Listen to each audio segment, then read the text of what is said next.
রব্বুল আলামিন, পৃথিবীর কোনো মানুষ আমার গুনাহ সম্পর্কে জানে না, তুমি আমার গুনাহ সম্পর্কে জানো। আমি এমন গুনাহ করেছি আমার বিবি জানে না, বিবি গুনাহ করেছে আমি জানি না। আল্লাহ তুমি সব কিচ্ছু জানো, হে আমার প্রভু তুমি আমাকে মাফ করে দাও। আমার আল্লাহ বলে, তারপরও যদি তোমাদেরকে আমি মাফ না করি, তারপরও বান্দা তোমরা আমার রহমতের দরজা থেকে ফিরে যাইও না।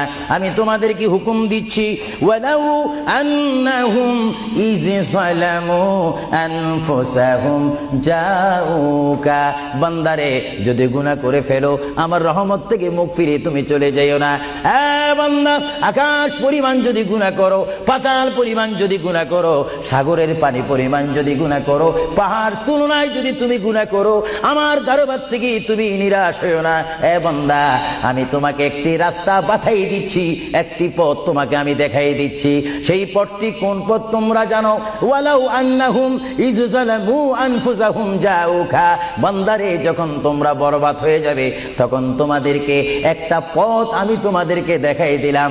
সেই পথটির নাম হচ্ছে আমার রাসূলের মদিনা। জুড়ে বলেন সুবহানাল্লাহ।